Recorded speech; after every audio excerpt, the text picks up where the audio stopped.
Paróquia Nossa Senhora, Mãe dos Pobres, que é do Zimar, que está aqui convosco de novo. E hoje nós vamos tratar nesse vídeo um pouco sobre os sacramentos da iniciação cristã. Mas antes de começar a nossa parte formativa, vamos fazer um momentinho de oração, que eu acredito que coloca o nosso coração no lugar certo, centra as nossas atenções neste momento formativo e pedimos também o auxílio de Deus para a nossa vida, para a nossa inteligência e para a nossa vontade. Pelo sinal da Santa Cruz, livrai-nos Deus, nosso Senhor, dos nossos inimigos. Em nome do Pai, do Filho e do Espírito Santo. Amém. Vinde, Espírito Santo, e enchei os corações dos vossos fiéis, e acendei neles o fogo do vosso amor. Enviai, Senhor, o vosso Espírito, e tudo será criado, e renovareis a face da terra. Oremos. Ó Deus, que instruíste os corações dos vossos fiéis com a luz do Espírito Santo, fazei com que apreciemos retamente todas as coisas, segundo o mesmo Espírito, e gozemos sempre de suas consolações. Por Jesus Cristo, Senhor nosso. Amém. Senhor Jesus Cristo, Deus de bondade, de misericórdia, envia o Teu Espírito Santo para que possamos aprofundar nesse momento formativo na vivência da Tua fé que Tu deu à Tua Igreja. Não nos permitais, Senhor, que essas palavras sejam como palavras vãs, que escutemos e que depois se perdem com o tempo, mas que seja como a boa semente, que cai num coração preparado, que seja como um orvalho, Senhor, a ser derramado em nossa terra do coração, que tantas vezes é uma terra seca. Envia, Senhor, Teu Espírito Santo, para que possa fecundar, fazer crescer, frutificar para a vida eterna. Amém. Que a Virgem Maria, nossa Mãe, nos abençoe durante todo o dia de hoje, as nossas intenções, os nossos desejos mais profundos. Ave Maria, cheia de graça, o Senhor é convosco. Bendita sois vós entre as mulheres e bendito o fruto do vosso ventre, Jesus. Santa Maria, Mãe de Deus, rogai por nós, pecadores, agora e na hora de nossa morte. Amém. Antes de concluirmos nosso momento oracional, quero trazer também para vocês uma passagem bíblica que se encontra no Evangelho de Mateus, capítulo 28. Exatamente no final do Evangelho de Mateus, quando Jesus já fora ressuscitado e fala com os seus discípulos. E ele dá um mandamento, vamos dizer assim, um mandamento esquecido, né? Tantas vezes a gente esquece desse mandamento. Claro, não é um dos 10 mandamentos do Antigo Testamento, mas por analogia a gente pode dizer que é um mandamento porque Jesus deu esse mandato. Ele mandou no sentido de enviou os seus discípulos. Se encontra no versículo 16 e seguintes. Os 11 discípulos partiram para Galiléia, a montanha que Jesus lhe havia indicado. Quando viram, prostaram-se, mas alguns duvidaram. Jesus, aproximou-se deles, disse-lhe: Foi-me dada toda a autoridade no céu e na terra. E depois, e fazei discípulos todos os povos, batizando-os em nome do Pai, do Filho e do Espírito Santo. Ensinai-os a observar tudo o que vos mandei. Eis que estou convosco todos os dias, até o fim dos tempos. Estamos e continuaremos reunidos em nome do Pai, do Filho e do Espírito Santo. Amém. Meus irmãos, minhas irmãs, essa passagem bíblica tem tudo a ver com a temática que a gente vai trabalhar hoje, sobre os sacramentos da iniciação cristã e também sobre as exigências que esses sacramentos geram em nós. Não exigência no sentido jurídico, puramente formal, mas uma exigência interior do nosso coração, sabe? São responsabilidades que nós, como cristãos, temos, que não é um conjunto de regras, um conjunto de leis, mas um testemunho que vem sendo pedido cada vez mais na nossa sociedade contemporânea, como fala Paulo VI na Evangelii Nuntiandi. Ele está cansado de mestres, pessoas que sabem de muitas coisas, que falam bonitos, mas não fazem, não vivem e não fazem aquilo que falam. A nossa sociedade de hoje tem sede de testemunho, de pessoas santas. É nesse sentido que nós falamos de exigência cristã, entende? Assim como um pai, é claro, ele pode escolher ser pai ou não ser pai. Isso está dentro da sua responsabilidade. Mas a partir do momento em que ele é pai, tem um conjunto de exigências que vem com isso. Como cuidar do filho, como não abandonar o filho, como zelar pela educação do filho e assim por diante. Nós, como cristãos, também Fomos batizados, às vezes sem o nosso consentimento, mas fizemos a crisma, aceitando as exigências da fé. E com isso veio uma quantidade grande de responsabilidades conosco, não é? Ai, perdão. Espero que não transmita para vocês. Não, eu tô brincando, é só alergia. Pessoal, mas eu acho interessante porque Jesus ele diz: ide e fazei discípulos todos os povos, batizando-os em nome do Pai, do Filho e do Espírito Santo. E aqui nós notamos que isso tem profundamente a ver com os sacramentos da iniciação cristã. A palavra iniciação são pessoas que são iniciadas. Sacramentos que inserem as pessoas nos inícios da vida cristã. Então, ser discípulo, como essa passagem coloca, é uma consequência do ser cristão. E discípulo é aquele que segue. Então, nós não somos cristãos somente porque seguimos um conjunto de regras, ou até mesmo porque recebemos um conjunto de rituais. Como a gente vem falando, trabalhando nessas nossas formações, essa ritualidade sem aquela fé interior, ela parece perder o sentido. Por outro lado, é claro que a gente também não pode colocar só a fé interior, o meu coração, eu sinto isso e tal, não sei o que lá. Não, são as duas coisas. Porque a fé ela também não é só interior, ela é exterior também. Ela é compartilhada. A fé nunca é minha fé, é a fé da igreja. A minha adesão à fé da igreja. Vocês compreendem? Então, o discipulado é esse segmento de Jesus. Por que eu estou falando isso? Porque nós vivemos numa sociedade, pessoal, aqui no Brasil, que temos uma grande maioria de pessoas que se dizem católicas. Vamos dizer, são os católicos de IBGE. Católicos por conveniência.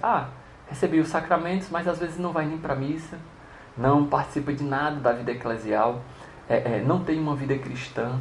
A sua fé, às vezes, é uma vivência muito morna.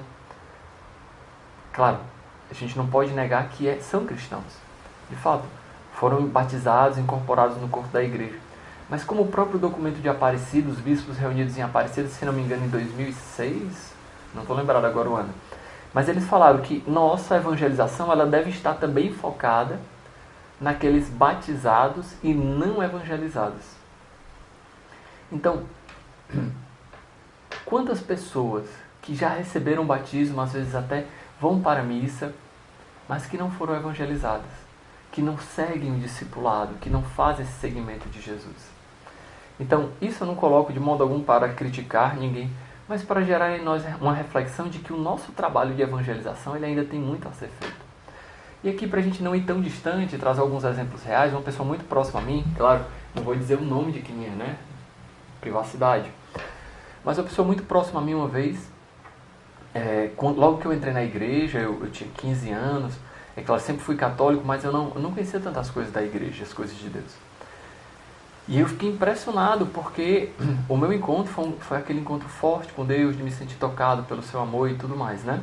Que a gente chama de querigma, né? O primeiro encontro com Deus, o meu primeiro querigma.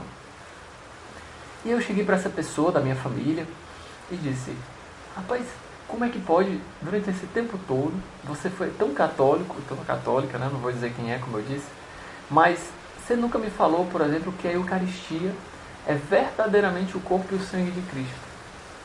Aí a pessoa olhou para mim, com mais de 30 anos sendo católica, e disse assim: e é mesmo? Aí eu, como assim?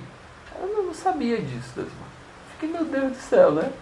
Você participa da igreja, ela ia para a missa, mas parece que às vezes não se capta aquele espírito do evangelho, aquela mensagem fundamental, não se toca o coração tantas vezes, né? Então, a nossa necessidade de uma evangelização também a partir dos sacramentos, para que, como o evangelho de hoje nos trouxe essa reflexão, para que o batismo seja de fato uma porta de entrada para o seguimento de Cristo, e não mais um ritual, e não mais só um ritual. Claro, vai ser um ritual, mas não só um ritual que tem todo o sentido, né? Os sacramentos, vocês sabem, são 7, e os da iniciação cristã são 3: Eucaristia, batismo e confirmação. E, óbvio, esses 3 são chamados de iniciação porque eles é que nos iniciam, eles nos colocam no cerne da vida cristã. E aqui a Eucaristia, obviamente, não é só a primeira Eucaristia. tem que ser as diversas Eucaristias, porque nós participamos da missa dominicalmente. Esse é o nosso ideal de vida cristã. E, quiçá, podemos até participar mais vezes na semana. Então, eu trouxe, vocês vão ver no material que a gente preparou, né? Eu trouxe algumas citações, principalmente do Catecismo, porque lá ele traz uma estrutura bem organizada, as referências de pontos. Vocês, eu quero aprofundar, né? Então tem as referências de pontos, você abre o seu Catecismo, você pode dar uma aprofundada, uma leitura. Claro, esse material ele é de uma maneira sumária, né? Assim, como se fosse uma pincelada geral para nos dar uma introdução ao tema. Claro, a gente procura pesquisar e tudo mais, mas é necessário esse aprofundamento. Então eu trouxe algumas passagens do Catecismo para a gente ir aprofundando sobre os sacramentos da iniciação cristã. Através dos sacramentos da iniciação cristã, o batismo, confirmação e Eucaristia, são lançados os alicerces de toda a vida cristã. Ou seja, nesses 3 sacramentos se encontram as bases da nossa vida cristã. E eles são fundamentais para nos introduzir na graça de Deus. Eles meio que abrem o nosso coração a essa graça santificante de Deus. O batismo e a Eucaristia constituem no seu conjunto os sacramentos da iniciação cristã. E é muito importante que essa unidade dos sacramentos da iniciação cristã seja salvaguardada. Inclusive é por isso que a Igreja, principalmente aqui no Brasil, tem pensado tanto sobre uma reformulação da catequese, para que não se perca o vínculo dessa formação cristã para o discipulado. Para que não se caia no erro, por exemplo, de que a catequese seja só um curso que eu recebo um diploma, entre aspas, participo da missa e parto da igreja. Quantas pessoas se batizam, não recebem a Eucaristia e não recebem a Crisma. Recebe a Crisma e talvez, às vezes, um ou outro se casa. Então, as pesquisas elas são muito claras nisso. Mas se nós temos a compreensão de que os sacramentos da iniciação cristã eles são uma introdução no discipulado, os sacramentos da cura eles servem para poder curar a nossa alma do pecado, da doença, da morte, nos preparar. E o sacramento do serviço é como se fosse uma consumação vocacional, o matrimônio e o sacerdócio, ou seja, uma maneira de concretizar o meu discipulado agora. A partir de então eu vou seguir a Jesus Cristo por este caminho, o sacramento da ordem, sacramento do matrimônio, mas que começa aqui, no sacramento da iniciação cristã. Então é muito importante essa unidade, tanto que em algumas paróquias, em alguns lugares, eles preferem nem dizer que é catequese para o batismo, catequese para a Eucaristia. Não, é somente as catequeses. Porque a catequese ela não tem uma função de formar pessoas para a Eucaristia, para o batismo, para a Crisma, mas de formar cristãos. Então é um sentido de continuidade, vocês compreendem? É um sentido de aprofundamento da fé, de discipulado, de seguimento de Jesus. Então, começando um pouco sobre o batismo, o Catecismo da Igreja Católica traz uma coisa muito bonita, uma palavra difícil para nós, mas que talvez vocês já sejam familiarizados. Afinal, sei que vocês também têm uma boa formação cristã. O batismo, ele fala de uma mistagogia da celebração. Ou seja, a celebração, ela tem uma mistagogia. Mas o que é mistagogia, Deus irmão? Mistagogia, a palavra vem de mistério, né? Mistagogo é aquele que introduz no mistério. Então a mistagogia é o ato de adentrar no mistério. Ou seja, olha que pedagogia essa da igreja, que coisa mais linda, meus irmãos. O batismo é uma coisa muito simples. Você vai para a celebração de batismo, você nota que é uma coisa bem simples. Tão simples que às vezes corremos o perigo de ficar somente na superficialidade, na dimensão social do batismo. Mas, por trás de tudo aquilo existe um grande mistério, um mistério de amor de Deus por nós, que nos introduz a sermos seus filhos. Então, nessa mistagogia, nesse aprofundar do mistério, o catecismo traz alguns elementos. Por exemplo, o sinal da cruz, que nos assinala e protege com o signo da cruz. Isso tem, e é claro, lá no catecismo vai trazer toda a simbologia bíblica, de ter como a fronte marcada pelo sangue do Cordeiro, como no Antigo Testamento, ou no livro de Daniel, que os escolhidos eram marcados com um crucifixo, um T na sua testa, né, numa linguagem simbólico, escatológica, né, aquela linguagem bem simbólica, apocalíptica, né? que aponta para as coisas últimas. O livro de Daniel traz isso. Então, no Antigo Testamento, no Novo Testamento, isso tem um novo significado. A cruz de Cristo, como fala lá na primeira carta de Coríntios, capítulo 2, que é loucura para os gregos e escândalo para os judeus. Perdão, escândalo para os judeus e loucura para os pagãos, os gregos. Para nós é sinal de salvação. Então, além do batismo, a criança já é assinalada com a cruz de Cristo. Todo sacramento tem um anúncio da palavra de Deus. Afinal de contas, é a palavra de Deus que cura, que liberta e que purifica. Afinal de contas, Jesus fala para Pedro, naquele ato de lava-pés: Senhor, se eu não for ter parte contigo, né, então me lava inteiro. Né? Jesus disse: você já está purificado pela palavra. Né? A palavra já purificou Pedro. A palavra tem essa função. A palavra, o anúncio da palavra tem essa função de nos tornar filhos de Deus. Não mais nascido da carne, não mais nascido somente do sangue, mas nascido da vontade de Deus, como tem lá no Evangelho de São João, capítulo 1, entre o versículo 1 e 14, no prólogo, fala exatamente essa passagem. Não nascidos mais da carne nem do sangue, mas da vontade de Deus. Porque nós somos introduzidos a ser filhos de Deus, não mais somente porque somos de uma tribo, de um povo, como era o povo judeu, da tribo, descendentes diretos de Abraão, de Isaac, de Jacó. Nós não somos esses descendentes segundo o sangue dos judeus, mas pela fé. Introduzidos no batismo, somos que enxertados na videira que é Cristo. Somos acolhidos como filhos e filhas de Deus. Não por natureza. Aquilo que Jesus é por natureza, nós o somos por graça. Ou seja, aquilo que Jesus é por natureza, Ele é filho de Deus por natureza. Nós somos porque Jesus nos introduz nessa graça. Naturalmente nós não somos filhos de Deus. Naturalmente Deus não é homem, mas Deus escolheu se fazer homem. E assim, assumindo a nossa humanidade, se rebaixou para nos elevar. Esse é o grande sinal do batismo, sabe, meus irmãos? A água batismal, que é sinal essencial do ritual do batismo, ela simboliza não tanto a purificação, como tantos querem dizer, porque é a água, né? Mas a água simboliza principalmente a morte e a ressurreição de Cristo. Por isso, 3 vezes que se derrama a água, ou se imerge a criança ou o adulto na água, naquele sentido de que ele está sendo engolido pela terra da morte. A água que, para o povo judeu, como não era um povo marítimo, não era acostumado com as navegações, esse povo, ele via na água um sinal de morte. Por quê?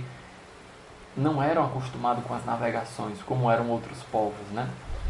Diferente dos filisteus, os povos que viviam ao redor do mar sempre foram inimigos dos judeus. E como eles sofreram tanto, então se criou durante séculos essa simbologia.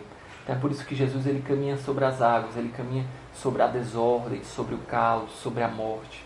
Então para nós o batismo é esse sentido de mergulhar na morte do homem velho e renascer das águas pelo homem novo. Esse é o sentido. Assim como Cristo desceu à mansão dos mortos na sua morte, e depois ressurgiu ao 3º dia, e assim comprovou, entre aspas, né, a sua filiação divina. Ninguém tira a minha vida, mas eu a dou livremente. Essa morte e ressurreição é transmitida a nós pelo batismo. A unção com o santo crisma, olha que interessante, no batismo, não sei se vocês sabiam, a pessoa já é ungida com crisma. É uma primeira unção. É uma primeira unção que é esse sentido de preparar, de ungir, assim como Jesus era rei, profeta e sacerdote, não conforme os moldes do mundo, porque Jesus não era rei conforme os moldes do mundo. Jesus não era um profeta do Antigo Testamento. E Jesus não era sacerdote da tribo de Levi, como no Antigo Testamento. Mas a sua vida, numa dimensão existencial, ele era rei, profeta e sacerdote. Isso é conferido a nós. E é exatamente por essa unção que se transmite esse sentido, esse significado. Assim como o profeta é ungido por Deus, assim como o sacerdote é ungido por Deus, assim como o rei é ungido por Deus, nós, no nosso batismo, somos ungidos. Por isso nós somos um povo sacerdotal, profético e régio. Né? Como a Lumen Gentium, o documento do Concílio Vaticano II, fez questão de renovar essa nossa memória. E por fim a veste branca, que claro, pode, de uma maneira mais superficial, significar só a pureza. Mas como acho que é Pedro que fala, né, o batismo não é somente para uma purificação das nossas consciências, né? Não é um rito só de purificação, é mais do que isso, ele nos confere a dignidade de filhos e filhas de Deus. Então aquelas vestes brancas remetem, na verdade, às vestes novas que nós devemos assumir como filhos e filhas de Deus. Como Jesus fala numa das parábolas da festa, né? Que ele convida a todos, mas num determinado momento ele expulsa uma pessoa que não está com uma veste adequada. Esse sentido de que as pessoas estão no reino de Deus, estão na igreja, participando do caminho do discipulado, mas elas devem também assumir uma veste nova, que não é somente o tecido, mas uma vida nova. Revesti-vos do homem novo, renovai a vossa mentalidade, diz São Paulo. E ainda esse símbolo das vestes brancas, eles vão ser lá do Apocalipse, que fala, o escritor sagrado diz, quem são esses? Ele vê uma multidão de vestes brancas e é dito a ele, estes são aqueles que tiveram suas vestes lavadas e alvejadas no sangue do Cordeiro. Uma aparente contradição, né? Como é que o sangue do Cordeiro, que é vermelho, pode lavar e alvejar uma veste e ela se tornar branca? É essa veste nova que nós assumimos, que purifica do pecado, mas concede a graça para uma vida nova. Então, todos esses elementos, que é interessante, né? Todos esses elementos que nós vemos de maneira tão simples no batismo, e que corre-se o risco de ficar só nisso, tem que ser com veste branca, aí a mãe se preocupar em comprar veste branca, comprar uma vela que simboliza a luz da fé que é dada àquela criança. A fé é um dom de Deus. Ninguém tem fé somente porque eu me esforcei, eu tenho fé, né? A gente diz isso, mas isso é uma linguagem muito humana. Na verdade, a nossa fé é um dom de Deus. Se você tem fé, meu irmão, graças a Deus. Isso é um dom de Deus. Se você não tem fé, peça a Deus o dom da fé que Ele te dará. Então, às vezes a gente pode ficar nessa ritualidade e esses diversos sinais perderem o seu sentido mais profundo, o seu sentido mais real, o seu sentido mais concreto. Então, aqui o catecismo coloca isso como uma mistagogia, ou seja, um aprofundar no mistério. Já imaginou se todos nós tivéssemos consciência dessa grande beleza que a liturgia da igreja nos traz? E quem pode, Deus, receber o batismo? Quem pode receber o batismo? Todas as pessoas. Todos são chamados à santidade. Mesmo as pessoas mais distantes, vamos dizer assim, mesmo as pessoas mais sem noção, como a gente diz no nosso dia a dia, né?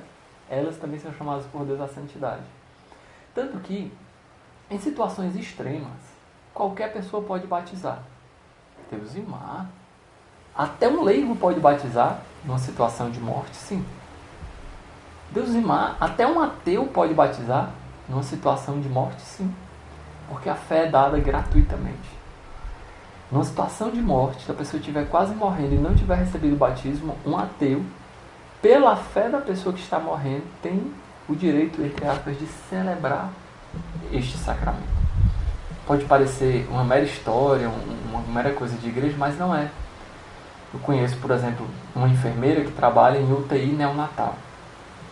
E vez por outra, ela tem que lidar com essa situação de crianças que morrem na UTI neonatal, seja nos recém-nascidos. E ela, confiando na graça de Deus, batiza-os. E é claro, se a criança sobrevive, ela faz todo o comunicado à família e direciona a família para falar com o pároco da família para poder fazer o registro da criança como batizada. Então, o batismo ele é uma coisa tão séria e tão profunda que a igreja quer que todos sejam batizados. Esse é o desejo mais profundo da igreja. Claro, não batizado por batizar, mas supondo essa evangelização. E o batismo ele traz algumas graças específicas que são simbolizadas nesses sinais que nós comentamos agora. E o batismo, antes de tudo, né, ele supõe a fé, como eu falei. Se esses sinais, se eles não têm a fé, vamos dizer assim, se você não tiver a fé conforme a igreja vive e crê, esses sinais eles seriam mera ritualidade. Vocês compreendem? Então, o batismo ele traz graças agregadas a ele, que são comunicadas a nós através desses sinais. Primeira graça, a remissão dos pecados. E a remissão até mesmo do pecado original. Mas, Deusmar, depois do batismo nós continuamos pecadores. Não. Depois do batismo nós somos um povo santo. Tanto que o catecismo ensina que a vida eterna não começa depois da nossa morte corporal. Começa através do nosso batismo. Que é exatamente essa morte espiritual que eu comentei com vocês. E a partir do batismo, todas as nossas atitudes não têm somente uma consequência temporal, ou seja, aqui na Terra, tem consequências eternas. É nesse sentido que nós falamos de céu, de inferno e de purgatório. Se você já vive aqui na Terra um céu, claro, o céu não é a perfeição, o lugar dos gozos, dos prazeres, mas o lugar do amor a Deus, o lugar da confiança, da reconciliação, onde toda lágrima é enxugada. Se aqui você já vive, por exemplo, na sua família, no apoio mútuo, são sinais do céu, por que não iremos viver o céu na vida eterna, eternamente? Mas se por outro lado, nós vivemos aqui na Terra um inferno. Como assim, Deus, um inferno? Um inferno de mentira, de ódio, de rancor, de não perdão, de hipocrisias, de falsidades, de julgamentos. Que isso já é o sinal do inferno. Aquela angústia existencial, por exemplo, de guardar uma mentira. Será que ali já não é um sinal de que minha vida não está com o cheiro do céu, vamos dizer assim?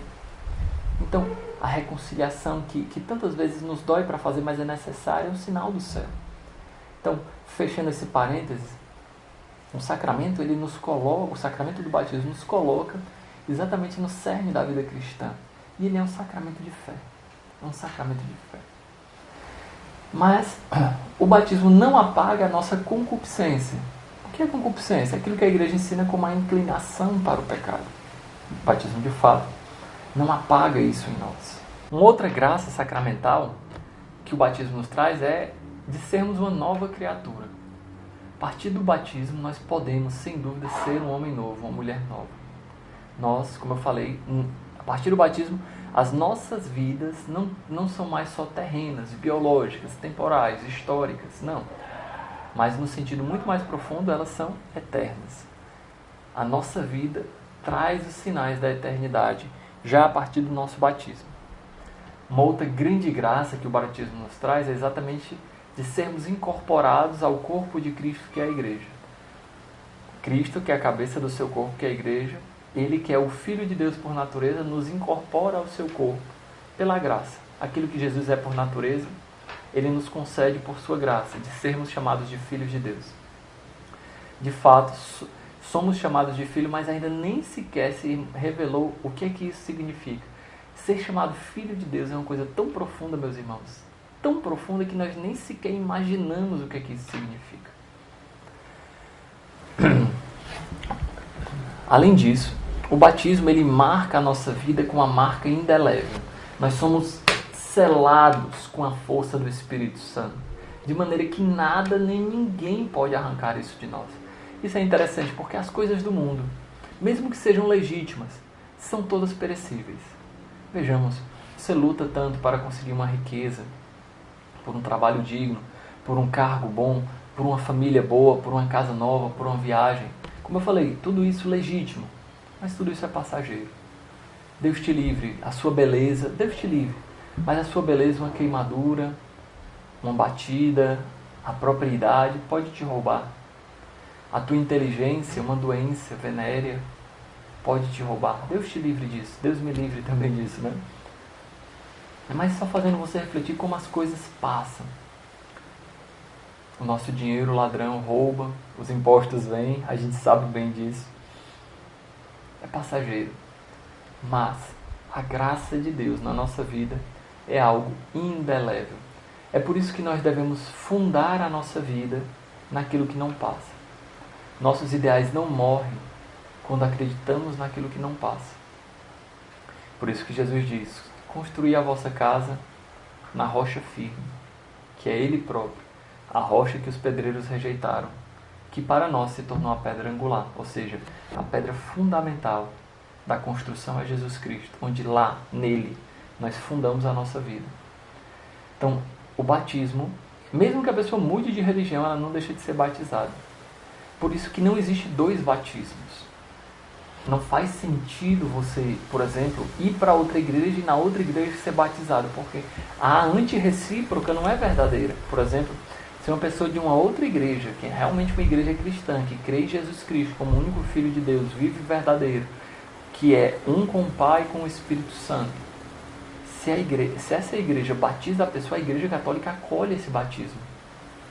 E se ela vier para a igreja católica, a igreja só faz uma confirmação sacramental do registro, mas não refaz o sacramento, porque é um só batismo. E isso, escutem bem, é o fundamento da outra graça sacramental, que é da unidade cristã. Como filhos e filhas de Deus, nós, batizados, temos essa unidade, porque somos filhos do mesmo Pai. Não é meu Pai, não é seu Pai, é o Pai nosso. Você compreende isso? Então, nesse sentido, meus irmãos, isso é uma grande exigência de vida cristã. Uma grande exigência, por exemplo, de viver conforme filhos de Deus. Imagina, se você é um pai, se você é uma mãe, você gostaria que seu filho passasse fome? Você gostaria que um filho seu tivesse rico e o outro ali na favela, usando drogas? De modo algum.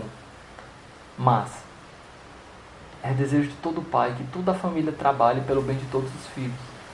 Isso não é um igualitarismo vão, de modo algum. Mas é um empenho real, por exemplo, de lutar pela vida dos nossos irmãos que estão mais abandonados. Afinal de contas, o próprio Jesus quis se fazer presente nele. Foi a mim que o fizestes, tem escrito lá em Mateus 25. Quando fizer isso a um dos mais pequeninos, foi a mim que o fizeste. Do mesmo modo como Jesus institui a sua presença na Eucaristia, isto é o meu corpo, ele, de certo modo, institui a sua presença no mais pobre. Foi a mim que o fizeste. Foi a mim que o fizeste. Essa presença, isso não sou eu que falo, é Raniero Cantalamessa no livro A Pobreza. Essa presença de Jesus deve mexer com a nossa vida. Assim como os discípulos de Emaús, Lucas 24, que ficaram estarrecidos a verem a presença do Senhor na sua frente, ao partir do pão, nós também deveríamos ficar estarrecidos diante da presença de Jesus nos mais abandonados. Por isso, ir atrás dos nossos irmãos mais pobres, ou seja, lutar pela unidade, socorrer os mais necessitados, como uma exigência cristã, não é um ato social. Seria muito pouco se nós fizéssemos somente uma ação social. Na verdade, é um encontro profundo de espiritualidade, de encontrar com Jesus Cristo nos mais pobres. É claro, esse encontro, ele pode passar despercebido. A gente pode ficar, assim como no sacramento no batismo, como eu havia comentado, somente na superficialidade. Mas se nós adentramos e encontramos ali o testemunho, a presença de Jesus, abandonado pelos mais ricos, abandonado pela sociedade, discriminado, preso, nu, com fome, se nós encontrarmos essa presença, meu irmão, isso mudará sem dúvida alguma a nossa vida.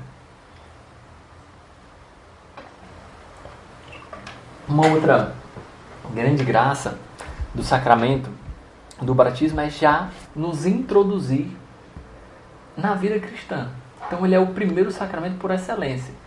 E ele é o sacramento sem condições, ou seja, você não tem nenhuma condição para recebê-lo. Ao mesmo tempo, e que ele é condição para todos os demais sacramentos. Por quê? Porque os sacramentos são sacramentos de fé.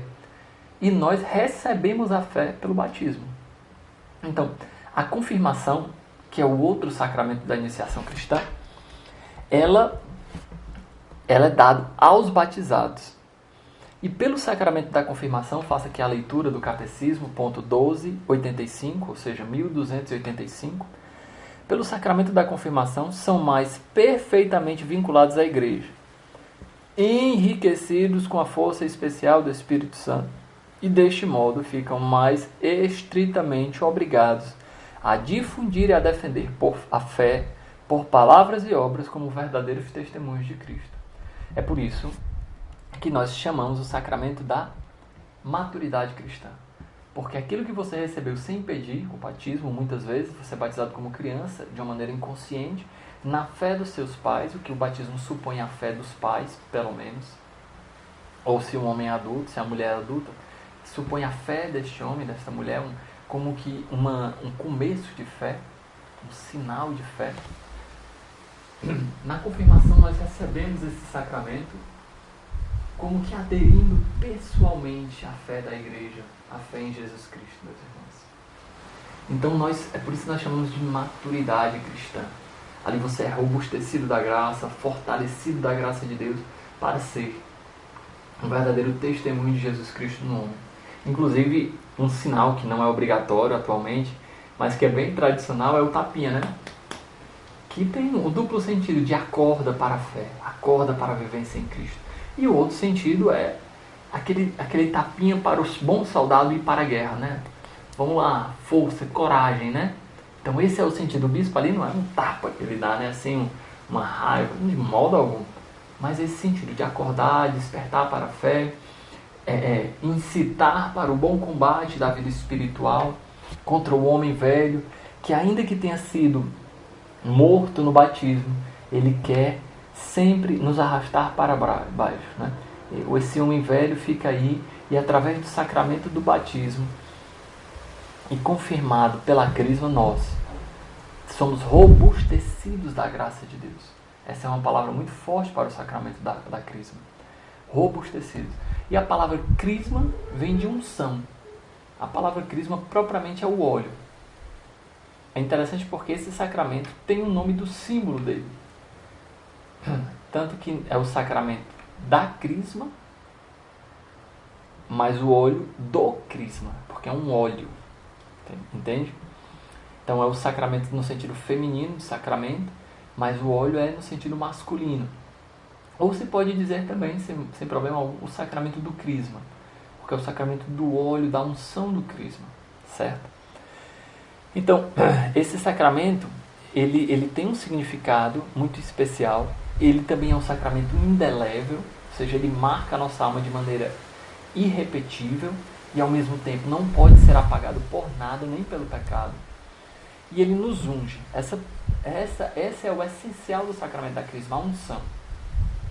Aquela primeira unção que foi fornecida no batismo, como as primícias, como uma preparação, ela é fundamentada no crisma.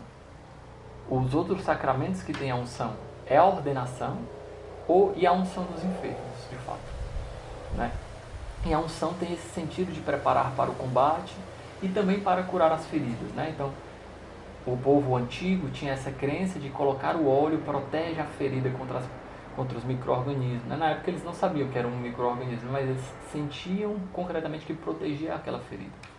Mas também tem o sentido do ungir para a batalha, para a guerra, né? Soldados, quando iam para a guerra, lembremos, não tinha armas, não tinha pistolas, era mais no corpo a corpo, então eles se ungiam, se melavam de óleo, exatamente para eles não conseguirem ser capturados, para eles não conseguirem ser pegos, para a sua pele ficar lisa e assim eles ficarem mais preparados para a batalha. Então, esse era o sentido, vamos dizer assim. Esse é um sentido também da unção. A unção na simbologia bíblica antiga é rica de numerosos significados. O óleo é sinal de abundância, de alegria, purifica, torna ágil, é sinal de cura e suaviza as contusões e as feridas. Torna radiante de beleza, saúde e força. Então o óleo, ele traz todo esse sentido, né? O sacramento ele é uma marca, é um selo. E assim o confirmado, ele assume o seu batismo sendo ungido. É nesse sentido que nós falamos de sacramentos da maturidade cristã.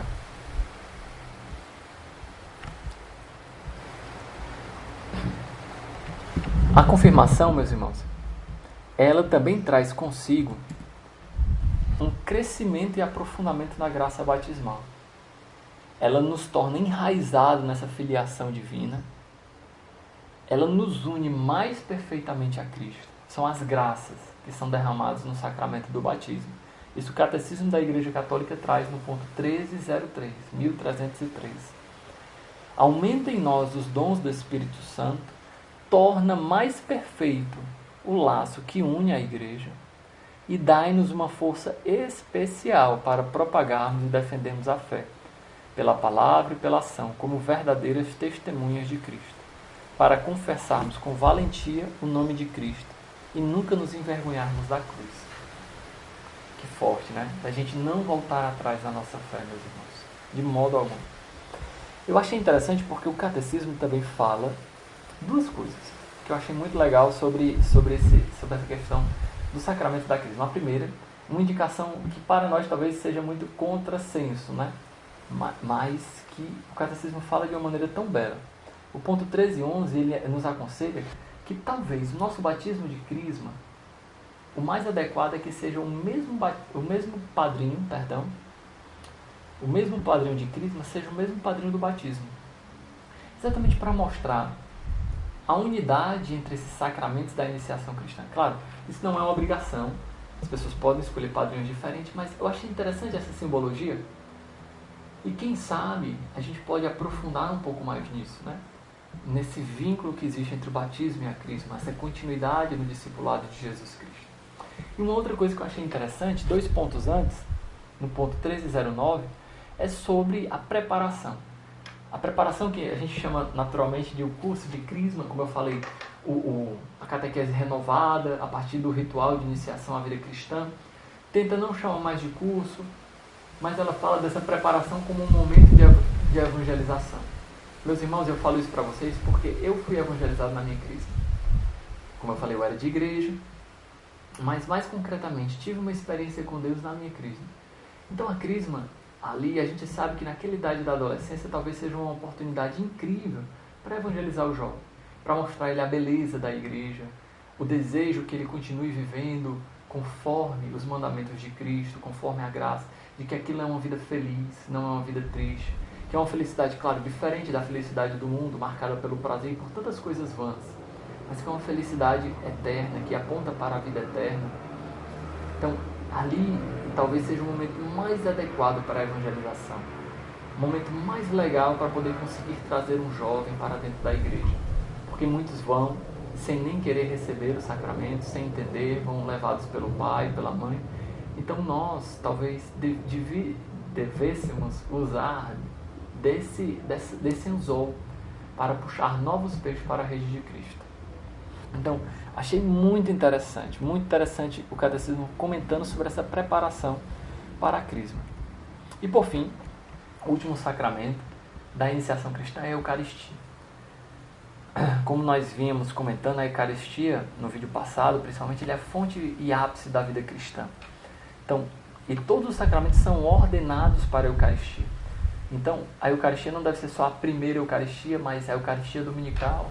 Todos os domingos, a criança, o adolescente, o jovem, o adulto, o idoso participar da Eucaristia para se alimentar espiritualmente no banquete do Senhor. Então, como querendo ou não, vez por outra, vai e volta, a gente sempre vai comentar sobre a Eucaristia, a gente não vai falar sobre todos os aspectos da Eucaristia, talvez nem fosse possível, né? Porque a Eucaristia é um grande mistério de amor de Deus por nós.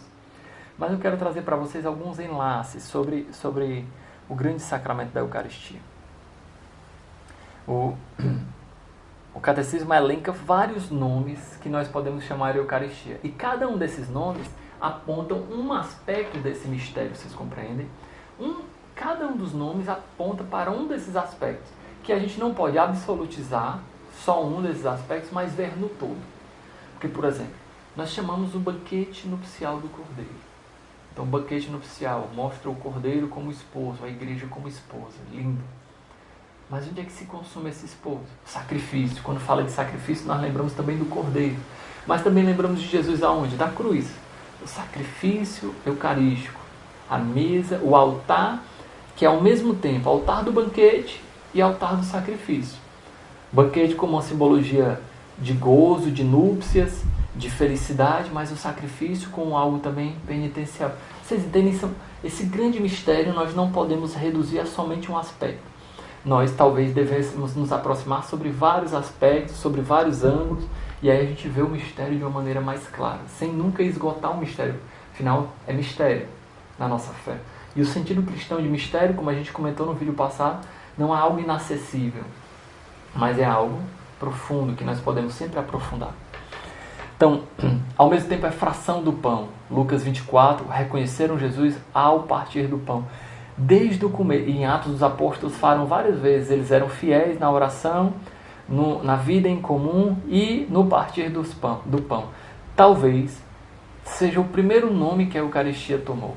Antes de ser chamado de Eucaristia, talvez se chamasse, e de missa, se chamasse o ágape fraterno, a convivência fraterna e o partir do pão. Então, esse sentido, a palavra ágape também é muito profundo porque é propriamente o amor de Deus.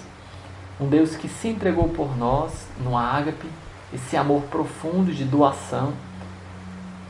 É muito significativo que a Eucaristia tome esse nome, porque ela é isso, a entrega de Jesus por nós no seu corpo. Deus que não podia nos dar mais, nos deu o seu próprio corpo. Não podia nos dar mais, nos deu o seu próprio corpo. Chamamos também de Assembleia Eucarística, memorial da paixão e ressurreição do Senhor. Né? Até na missa a gente fala, né? Aguardando. Nossa, eu sempre esqueço decorado, né? Mas depois do por Cristo, com Cristo e em Cristo, a voz de Deus Pai Todo-Poderoso, na unidade do Espírito Santo, toda honra e toda glória, agora e para sempre. Amém. Oh, perdão. Nossa, estou todo confuso agora, perdão. Eis o mistério da fé. E tem várias opções que falam de respostas, né? Mas em todas essas opções falam sobre a morte, a ressurreição e a vinda de Jesus. Tem essa tríplice dimensão. A dimensão pascal, morte e ressurreição, e a dimensão da parousia, da segunda vinda de Jesus, de preparação para a segunda vinda de Jesus. Chamamos ainda de divina liturgia, santa e divina liturgia, santo sacrifício, comunhão e santa missa, né? Então a Eucaristia, ela deve ser, antes de tudo, para nós, uma ação de graças ao Pai. Olha que lindo. É um culto agradável a Deus. Uma ação de graças ao Pai. Como memorial de Cristo e do seu corpo. Memorial não no sentido simbólico, mas no sentido concreto. Tanto que a palavra que o Catecismo da Igreja Católica usa é representação. Para o português, essa palavra não é tão feliz porque representar é muito usado no teatro. Representa-se em cena, encenação. Mas não é esse o sentido que o Catecismo traz. O Catecismo traz o sentido próprio da palavra representar. A palavra, o prefixo re, que é de novo, de repetir, literalmente. Presentar, ou seja, tornar presente. Então, representar é tornar presente de novo. Jesus, que faz uma atualização do seu mistério salvífico na cruz, novamente. Não é uma repetição do sentido de ter vários sacrifícios, não. Mas de uma maneira mística e espiritual, podemos dizer assim, nós somos introduzidos no mistério de sua paixão e morte na cruz. Se você gosta de usar a imaginação, vou usar uma imagem que talvez lhe ajude. É como se no começo da missa abrisse uma fenda no espaço e no tempo e que nós voltássemos a viver o sacrifício eucarístico ali junto com Jesus, como ele fez com seus apóstolos e depois na cruz. O único e eterno sacrifício da cruz é tornado presente novamente no sacrifício eucarístico. E isso é a núpcia do Cordeiro. Amai, esposos, a vossa esposa, como Cristo amou a sua igreja, entregando por ela na cruz. Ali é o desposar-se de Cristo pela sua esposa, que é a igreja. Por isso que essas dimensões sacrificial e festiva do banquete na Eucaristia é uma coisa só, não é duas diferentes. Não são duas diferentes, né? E por fim, como presença de Cristo pelo poder e ação da sua palavra, e a Eucaristia torna ativo o Espírito Santo em nós, que nos une num só corpo e num só Espírito. Tanto que o Espírito Santo na Eucaristia, ele é central. Tem até a música, né? Na comunhão recebemos a Ti, ó Deus Santo, Jesus Cristo, que vem contigo o Espírito e o Pai Sacrossanto. Então, na Eucaristia nós recebemos também o Espírito Santo que vem com Jesus. O Espírito Santo que é invocado na missa sobre as ofertas, sobre o pão e no vinho, para que se torne um corpo e sangue de Cristo, que a gente chama de epiclésia, essa oração que o padre reza sobre as oblatas. Mas também existe uma outra epiclésia, que é clamando o Espírito Santo pela igreja, para que a igreja se torne corpo de Cristo, para que ela seja de fato sinal, anúncio e mistério do reino de Deus. Eu acho isso muito bonito, minha gente. Ave Maria, o corpo bonito da peste. A nossa igreja realmente ela é muito linda, né? E aí, para a gente encerrar a nossa formação de hoje, eu queria falar, comentar, partilhar um pouco sobre os frutos do Espírito Santo. Os frutos da comunhão eucarística. Ela aumenta a nossa união com Cristo, que de fato é uma união substancial. Jesus vem ao nosso coração como uma hoste, como um pequeno pedacinho de pão, simbolizado. Quando eu falo simbolizado, não quero negar a presença real de Jesus, mas ele vem ao nosso encontro, lá no fundo do nosso coração. Talvez o nosso coração seja como uma manjedoura, pequena, pobre, frágil. Não é o lugar mais digno do mundo para receber um Deus, mas é lá que Jesus quer se fazer presente. Ele vem ao nosso encontro e se une com nós. Santa Faustina falava, inclusive, que na comunhão nós ficamos unidos a Cristo até a próxima comunhão. Nosso coração fica ali profundamente unido ao coração de Cristo. Os místicos falam de ter dois corações num só. O meu coração e o coração de Cristo dentro do meu próprio coração. Olha que lindo, né, gente? Que coisa mais profunda. A comunhão também nos afasta do pecado, porque de fato ela nos dá a força de viver conforme a graça de Deus. E até numa situação, claro, ele é uma graça, não é só uma coisa psicológica, mas até psicologicamente nos auxilia nisso.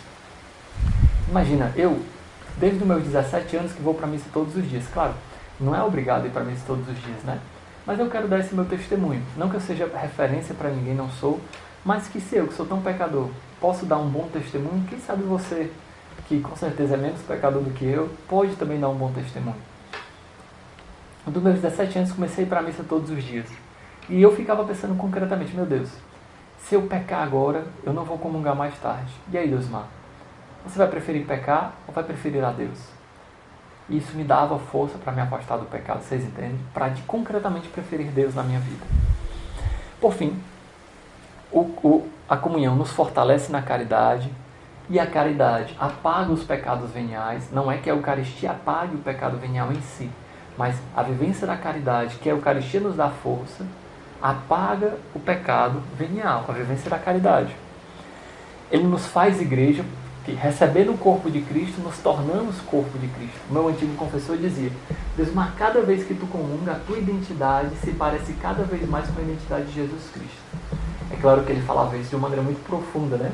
Mas eu, na minha adolescência, eu ficava pensando, né? Imaginando, caramba, é como se a identidade de Jesus fosse, a gente tem a identidade, né? Os números, né? O RG, a de Jesus fosse 999999999, e a minha fosse 000000000.